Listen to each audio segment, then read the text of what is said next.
Well, Xavier Whitford, welcome back to the journey. And I was thinking about this today. Is that you may now be the individual who's been on the show the most. So I think I know for sure. I think this is your fourth time being on the show. So I think I'm pretty sure fourth. There might have been another one Yeah, that snuck in there that I don't remember, but sounds uh, about right. Yep. So, and I know we've known each other obviously for a long time, and then Corey and I go back. Your husband Corey and I go back even farther when he was under 3 foot tall. When he was a little guy, and I was good friends or best friends with Ty, his older brother. So, well, why don't we do this? This is obviously Suicide Awareness Month, and we're going to be venturing into Mental Health Awareness Month, and you've been doing so much in the community regarding suicide awareness, um, mental health first aid classes, being part of NAMI, and then even helping with a merger with Group Hope and NAMI. So I mean, you've done a ton of things, but for any of our listeners who may not know your story, maybe just kind of give us a kind of a background of who you are, and then how did you get how'd you get thrust into this world? Yeah, okay. Well, I mean, it basically getting thrust into this world started a little over 7 years ago when my 19-year-old son Tommy died by suicide. And unfortunately, I was the one that found him the day that he took his life. And it just was very eye-opening to me. We knew my son had depression and had struggled with depression and anxiety for a long time because he lost his dad at the age of 3. And, we were very involved, very supportive, very loving, very much there. But never, and although there were signs and symptoms, obviously, like never were educated to the point that ever saw suicide would ever be an option until the day that it happened.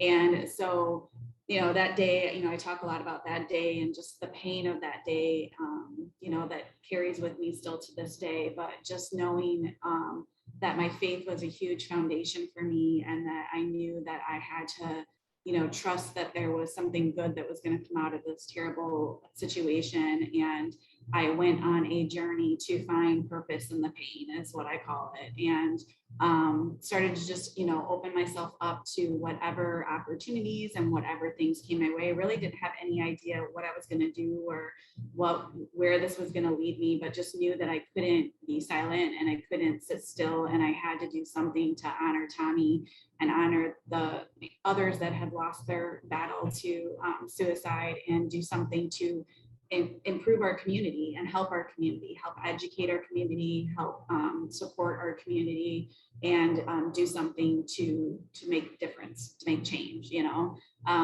So I started to just be open to opportunities that would come. And I think one of the first opportunities was after reaching out to you, was speaking with you to a group at one of the local high schools. And it just made me realize that, it was something that I could do, even though I never thought of myself as being a speaker or being someone in the spotlight, but I could do it. And then the next thing I did was connect with Group Hope about doing mental health support groups. And Dr. Smith, who started Group Hope, he had lots of groups going on, but there was nothing for teens or young adults. And so I approached him to find out more about what he was doing and to see what I could do to start some teen groups locally.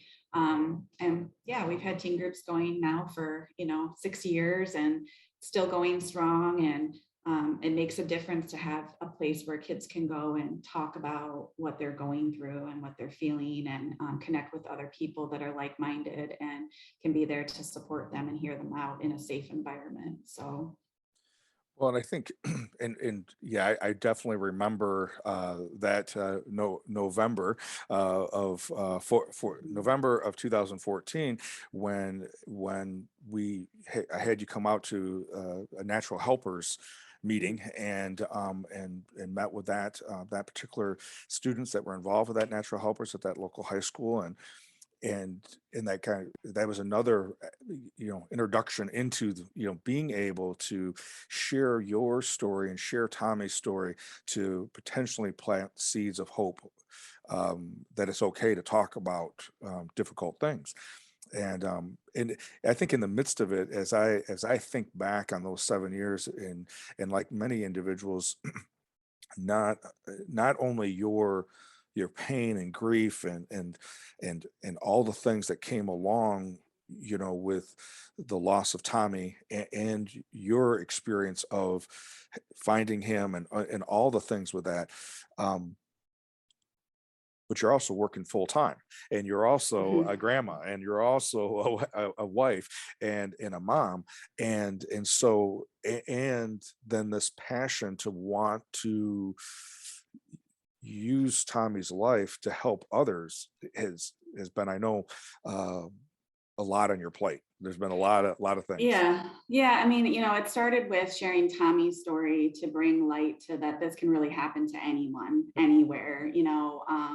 Tommy was a beautiful boy. He was, athletic. He was always smiling. He was the funny guy. He was loved and supported by so many people. And yet here it happened to him. And I think that a lot of times what I was finding out in my own thought process and other people's thought process is like this doesn't happen to people like him, but it does. And so I wanted to share his story, but his story has throughout the years also evolved into my story, right? Because from that experience, I've experienced my own PTSD and depression and anxiety and things that I've had to work through and I've had to learn through, and it's helped me better have more compassion and empathy for those that I work with, in the community, the teens and young adults that I'm, in the support groups with. I learned so much from hearing their stories and listening to them, but also knowing myself that, like with my PTSD, I've always been able to control and I've always been very resilient. But when I couldn't control what was happening to my mind and my body, it really was an eye opener to me of what it feels like for people at that time when that mental illness really takes control, and how we need to really know the signs and be able to take steps so that it doesn't get to that point, if possible. And if it does get to that point, what to do to keep ourselves safe, right? So, that evolved into my story now too. So, and together I'm honoring him by sharing his story, but also his story has helped me on my story and my journey as well to get to where I am today.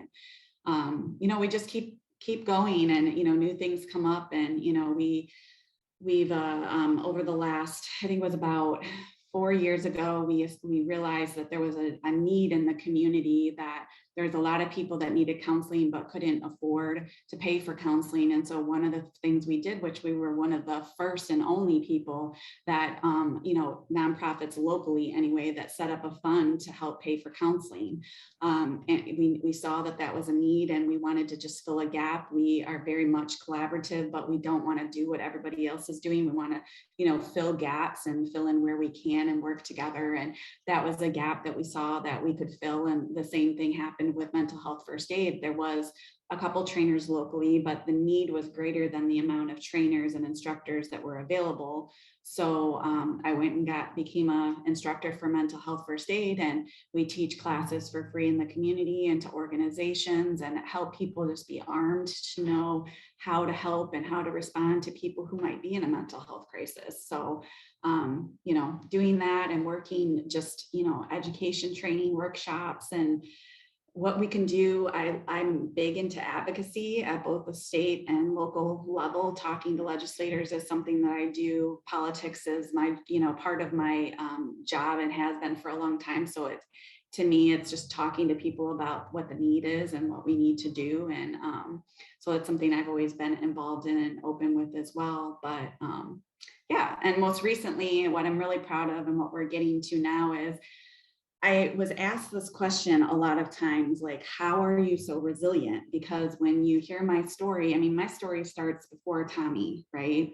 Like, I mean, my story is really sad with a lot of really bad things. I was I have, sexual and physical abuse as a child. I was raised by an alcoholic mother. I, lost my first husband to a drinking and driving accident, was a single mom. And, like there's just struggle after struggle after struggle, but yet here I am and I'm still fighting and so people would say like, how are you so resilient? And it really got me thinking about resiliency and like what things I lean on to keep moving forward and keep getting me to push through all of these things that have happened and still be successful and still be, have a good life and be happy and find joy and all of that through all of this pain. And so I started to develop what those key things are for me for resiliency and created a workshop based on it. So this October, we're hosting our first workshop and I'm super excited. Doing retreats has been a dream of mine for a long time, and I've been very scared to do it. And I've, hesitated doing it, and I just felt like it was finally time. And so that's our newest thing is we'll be doing different retreats focused on different groups of people, different needs, and really just it's called R&R Retreat, Restoring Resiliency Retreat. It's all about restoring ourselves and building our resiliency bucket. So when we go home, we have things that we can fall back on to help us continue to move forward. So yeah, maybe kind of maybe talk a little bit about in not well, I guess the last 7 years, but maybe there was different things even prior to that that you had done, but specifically in the last 7 years, I know that you had experienced as a participant going to retreats, Mhm. and how if you think back to those initial experiences, and obviously they're going to be different than people may have experienced as a kid going to a camp, or they may have experienced with a church experience as an adult going to a family retreat or something like that. But when you describe to me when you've gone on these retreats, it's been a little bit different. So what Mhm. was like, if you could kind of, what did it how did it help you describe what those retreats were that you've attended, and then what are you going to be doing in October? Well, one of the ones that sticks with me the most as I went, so I was looking for a grief retreat, and I realized that there's really not much available in the United States, let alone our area. And so I ended up traveling to Canada to go to a grief retreat.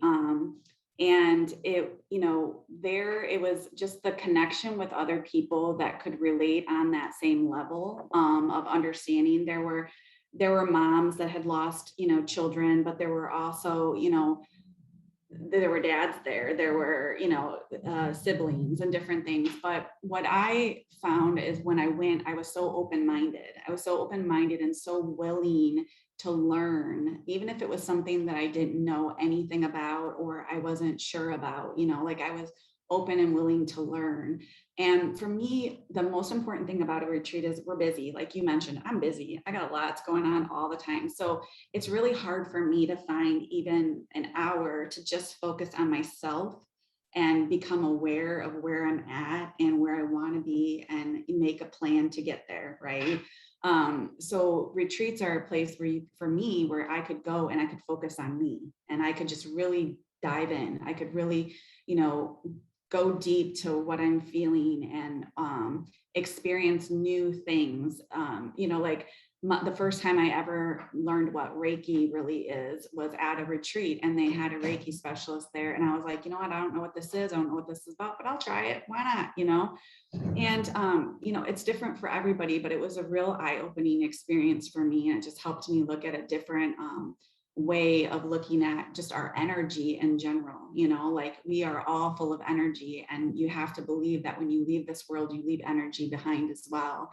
And I'm very, very faith-based, and I, believe in the spiritual aspect of the world as well. But there's, it just had me open my mind to something different. And so when I left there, I felt like what I was doing is I was restoring things in myself and my heart and in my body that needed to be restored, but I was also building my, my bucket of resiliency by learning new things or learning new perspectives, or being able to just take time to listen, to focus on, what my heart was telling me, what my head was telling me, what my body was telling me. And it made a world of difference for me. And so, that's kind of what I talk about. For me, what's helped me with resiliency is just becoming self-aware, taking time to be mindful of where I'm at, what I'm feeling in each moment, and finding techniques to help through that time, whether that's, breathing or stretching or yoga or whatever it is. And then the other two things that are critical for me is just having a community of support, having positive, people around you that you can turn to, that you can lean on, that you can talk to. And then the last thing is that finding purpose in the pain. Like, it's funny because at church yesterday, our pastor was giving a message, and he said something that I'm going to share, I'm going to share now going forward, because it's exactly what I mean by, purpose into pain. Like I would always say, like in the beginning, when I lost Tommy, I'd get stuck on the why. And I realized really early on, like I'll never have the answers, right? I'll never have the answers or the why to all the why questions that I have. And it's not going to change the fact that he's gone. So I have to move forward. And so I would just move forward, right? But our pastor actually said in a message yesterday, he's like, the quicker you can turn the what into, or the why into a what, the better off you're going to be, right? So, and it was like, that's it. That's what I've been saying and doing is I take the why and turn it into a what. So instead of why did Tommy die, what am I going to do about that with this? What am I going to do as a result of this, right? Where is this going to take me? What's next, right? Don't focus on this, what's next? And that's kind of always been my mentality is, okay, this sucks. Like, this is painful, this is horrible, but what's next? Like, what is God going to use this for next? And what can I focus on next instead of getting stuck in the why? You bring up a phenomenal point regarding that, and obviously that's a big part of what this show is about. Is about transformation. It's about what people do. Inevitably, we all in the circle of our own life and our own journey, we are going to be on different levels, right, of then that dark night of their soul.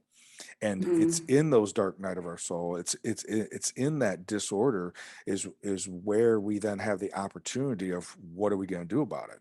And regardless if it's in the Judeo-Christian traditions, or the Stoic traditions, or in the Native American traditions, about this idea of keep going, or Mhm. the resiliency that comes through the perseverance.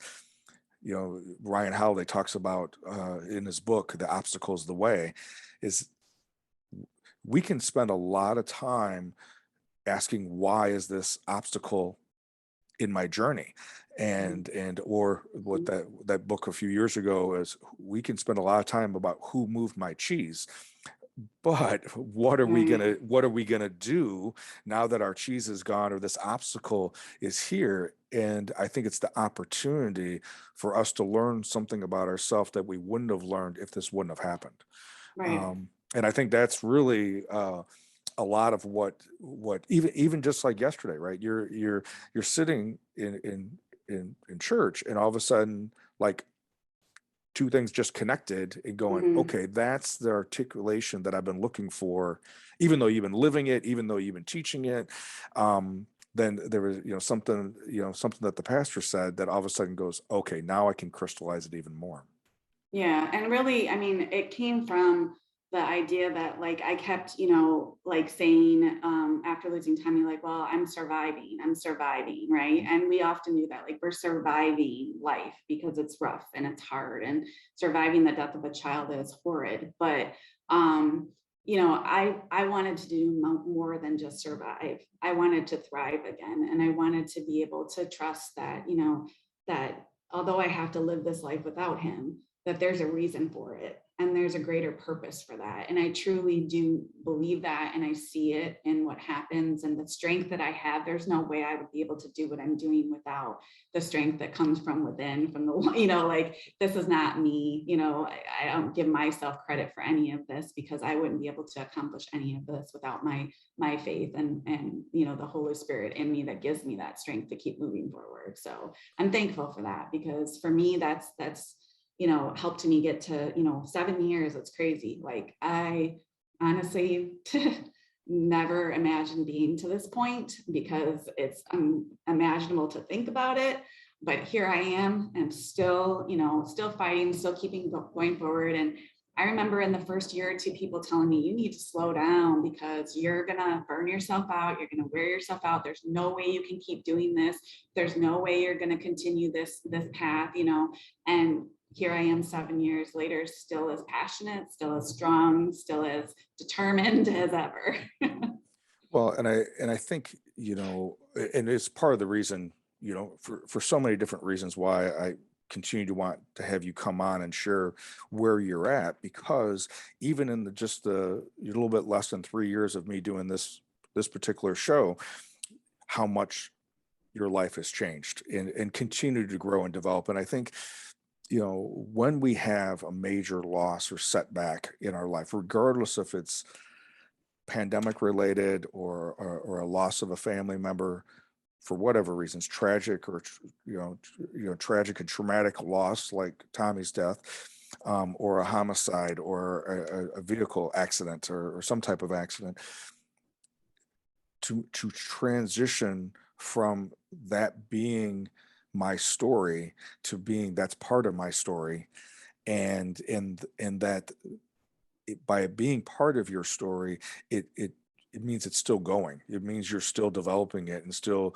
and at the end of the day, it is ours, but it's also for us to give back and for other, and what you've been able, I mean, even though prior to Tommy's death, locally, besides some of my clients and clients' families, I had, when Anna died a couple years before Tommy died at Rockford Christian, and then, but there still wasn't, besides Ray of Hope, there wasn't a lot of parents or organizations or things that were going on to how do we fill in these gaps, how do we talk about what people don't want to talk about, not just when it happens but ongoing on a regular basis, and you've been a huge part of that, and from a parent standpoint, you've kind of led, modeled that, right, and so that other moms in particular, but moms and dads and family members can go, I can, if Xavier can do it, I can do something similar. I don't have to, because Right. everybody has their own deal and has their own thing, and it's not that one's better than the other. It's we just gotta follow what our prompting, you know. Yeah, for sure. And I mean, I met with a mom who lost her son recently this last week, and or not, she lost him a few weeks ago, but I met with her last week, and we're, just trying to encourage her, because I really believe that, as early on as possible, as that we can get people around us that are there to listen, to hold our hand, to hug us, to encourage us to find whatever that is for them, right? Everybody's different.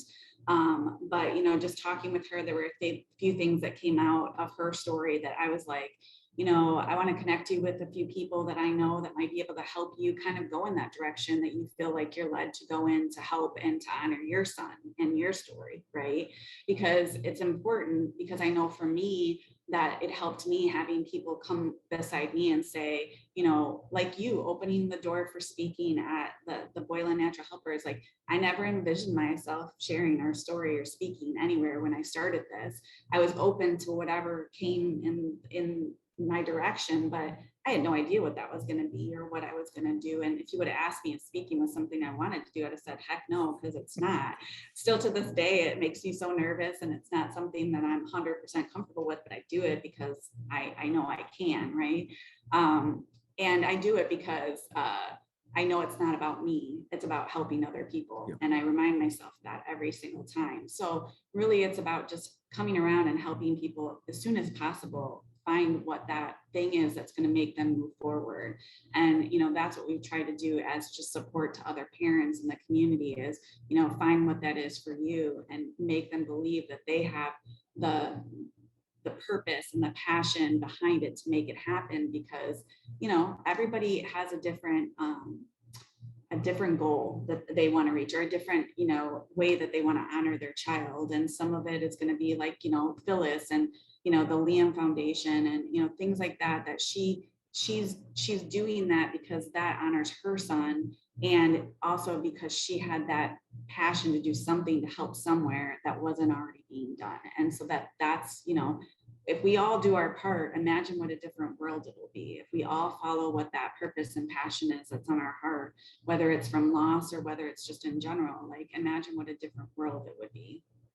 Well, and you mentioned Dr. Smith, and starting Group Hope was in response to the gaps that he Yeah, saw because of the loss of his daughter dying via absolutely. suicide, and then what you've done, and what and what Phyllis is doing specifically for the LGBT community, Yes, and it's interesting that the different things, the different groups that have been involved, there's similarities, but right. there's also unique differences Yeah, based upon your own stories, right? yep, Phyllis's story, and Laura Kane's story, and your story, and Dr. Smith's yeah, story, and what you've done with Dr. Smith's, as he's got, he was retired when he started Group Hope, and I think he had a second retirement recently.